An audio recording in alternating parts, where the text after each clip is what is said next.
অসম মীন উন্নয়ন নিগমত অনিয়ম কাৰ্যবাহী অভিযন্তাৰ বাবে অযোগ্য জ্যোতি শইকীয়া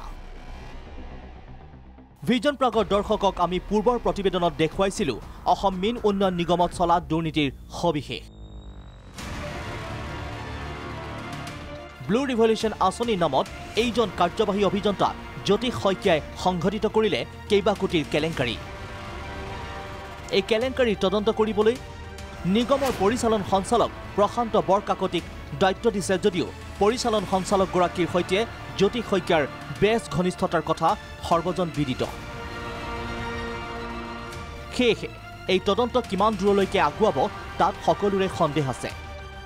আনহাতে জ্যোতি শইকীয়াৰ বিৰুদ্ধে তদন্ত চলি থকাৰ মাজতে পোহৰলৈ আহিছে আন এক গুৰুতৰ অভিযোগ অনুসৰি ডিপ্ল'মাধাৰী অভিযন্তা জ্যোতি শইকীয়া কাৰ্যবাহী অভিযন্তাৰ দায়িত্ব জ্যোতি শইকীয়াৰ চাকৰি নিয়মীয়া হোৱাৰ মাত্ৰ ৩ বছৰৰ ভিতৰত লাভ কৰিছে ৩টাকৈ পদোন্নতি অভিযোগ মতে ৰমাকান্ত দেউৰীৰ মতে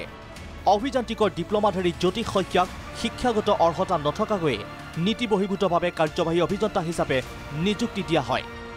লক্ষণীয় কথাটো হ'ল যে ডিপ্ল'মাধাৰী অভিযন্তা কনিষ্ঠ অভিযন্তাৰ উচ্চ পদলৈ পদোন্নতি দিব নোৱাৰে কনিষ্ঠ অভিযন্তাৰ ওপৰৰ সকলো অভিযন্তাৰ পদতে নিযুক্তিৰ ক্ষেত্ৰত অভিযান্ত্ৰিকৰ ডিগ্ৰীধাৰী হোৱাটো বাধ্যতামূলক আনহাতে মীন উন্নয়ন নিগমত কাৰ্যবাহী অভিযন্তাৰ পদটোৱেই নাই নিগম গঠন হোৱাৰ সময়ত চৰকাৰৰ সৈতে হোৱা চুক্তি অনুসৰি নিগমৰ বিষয়া কাৰ্যবাহী অভিযন্তাৰ পদত অধিষ্ঠিত হ'ব নোৱাৰে এই পদলৈ অসম চৰকাৰৰ কেইটামান নিৰ্দিষ্ট বিভাগত কৰ্মৰত কাৰ্যবাহী অভিযন্তাক ডেপুটেশ্যনত নিব পাৰে বা অৱসৰপ্ৰাপ্ত অভিযন্তাক ঠিকাভিত্তিত নিযুক্তি দিব পাৰে